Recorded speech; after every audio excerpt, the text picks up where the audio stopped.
혼자 먹는 저녁밥과 식탁 위에 남은 반찬을 멍하니 바라보는 저녁이 있습니다. 맞은편 빈자리를 보며 혹은 옆방에서 들리는 남편의 텔레비전 소리를 들으며 문득 가슴이 답답해집니다. 유리는 왜 이렇게 남보다 못한 사이가 되었을까?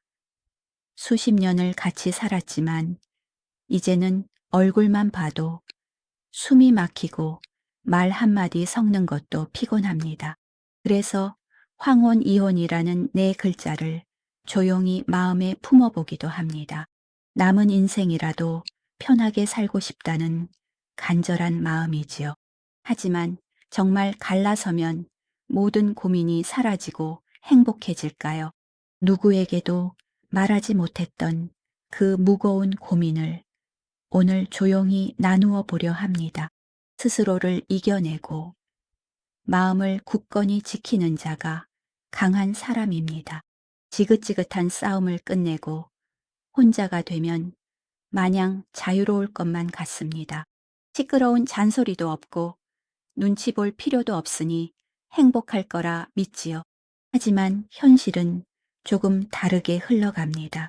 갈라선 첫 몇 달은 해방감에 숨이 쉬어지는 듯하지만 어느 순간 감당하기 힘든 깊은 고요가 집안을 채우기 시작합니다. 혼자 TV를 켜놓고 말 한마디 없이 보내는 밤이 길어질 때 문득 가슴 한구석이 서늘해집니다. 미우나 고우나 집에 다른 사람의 인기척이 있다는 것이 얼마나 큰 위안이었는지 그제야 깨닫게 되지요. 이혼은 단순히 배우자와 헤어지는 것이 아니라 내 삶의 익숙한 풍경 전체를 잃어버리는 일입니다. 홧김에 도장을 찍기 전에 일주일 동안 내가 아무 말도 하지 않고 혼자 견딜 수 있는지 가만히 연습해 보세요. 혼자만의 외로운 시간을 스스로 채워갈 준비가 되었을 때 결정해도 결코 늦지 않습니다. 맹자는 스스로를 이겨내고 마음을 굳건히 지키는 자가 강한 사람이라고 했습니다. 내 마음의 중심이 단단히 서 있을 때 외로움에 휩쓸리지 않고 비로소 후회 없는 선택을 할 수 있습니다. 홀로 서기를 결심하기 전에 혼자만의 고요를 감당할 힘이 나에게 있는지 조용히 자문해 보셨으면 좋겠습니다. 가장 가까운 가족에게 먼저 도리를 다하는 것이 인의의 출발입니다. 부모가 갈라서면 자식들과의 관계도 미묘하게 변합니다. 다 큰 자식들이니 이해해 줄 거라 믿지만 자식들에게도 부모의 이혼은 큰 마음의 상처가 됩니다. 명절이나 제사 때 누구에게 가야 할지 눈치를 보게 만들고 결국 자식들과의 거리도 서서히 멀어지기 십상입니다. 괜히 미안한 마음에 자식에게 전화할까 말까 휴대폰을 들었다 내려놓는 저녁이 많아집니다. 손주들 재롱 잔치 소식도 멀리서만 듣게 될 때 가슴이 허전하게 무너져 내리지요. 배우자가 미워 자식을 내 편으로 만들려 하면 갈등은 더 깊어질 뿐입니다. 이혼을 고민할 때는 자식에게 내 힘겨움을 알아달라고 원망하거나 강요하지 않아야 합니다.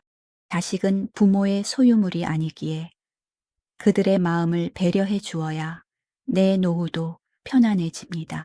맹자는 가장 가까운 가족에게 먼저 도리를 다하는 것이 인의의 출발이라고 했습니다.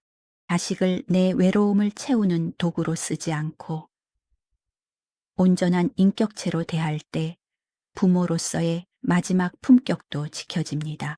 자식이라는 끈에 너무 매달려 서로에게 깊은 상처를 남기지 마시고 내 삶의 무게는 내가 감당하겠다는 단단한 마음을 먼저 세우시길 바랍니다. 생활이 안정되어야 마음도 비로소 안정을 찾을 수 있습니다. 결국 가장 뼈아프게 다가오는 것은 경제적인 현실입니다. 젊을 때와 달리 노년의 갈라섬은 당장 먹고 사는 문제와 직결됩니다. 연금이 들어온 날 통장 잔액을 확인하는 마음은 늘 쪼들리고 불안하기만 합니다. 혼자 아파서 병원 대기실에서 번호표를 바라보는 시간에는 외로움을 넘어 서러움이 밀려옵니다.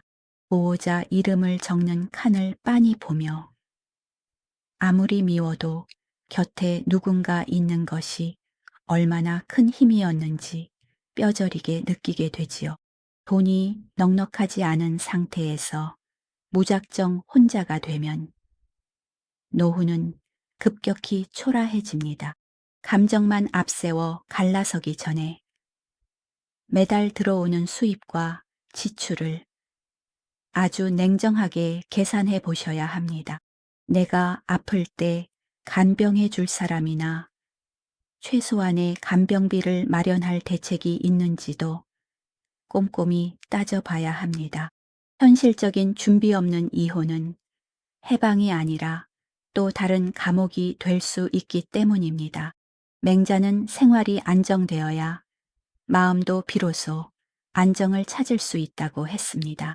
감정적인 미움을 내려놓고 내 삶을 지탱할 현실적인 기반을 먼저 차분하게 다지십시오.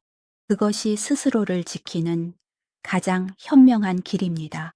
평생을 참았는데 이제는 도저히 못 참겠다고 하시는 그 마음 100번 이해합니다. 오죽하면 이 나이에 갈라설 결심을 하셨을까 싶어 마음이 아릿합니다. 하지만 미운 사람에게 복수하듯 성급하게 내린 결정은 결국 나에게 더 큰 상처로 돌아오곤 합니다. 지금 당장 도장을 찍기보다 잠시 숨을 고르며 내 마음을 가만히 보듬어 주시면 좋겠습니다. 이혼이라는 큰 결정을 하기 전에 나 자신을 위해 따뜻한 밥 한 끼 대접하는 여유를 가져보세요. 어떤 선택을 하든 당신의 남은 인생이 덜 외롭고 더 평온하기를 진심으로 바랍니다. 오늘 밤은 텔레비전을 끄고 내 마음의 소리에 조용히 귀 기울여 보시는 건 어떨까요? 당신의 고단한 하루를 조용히 응원합니다.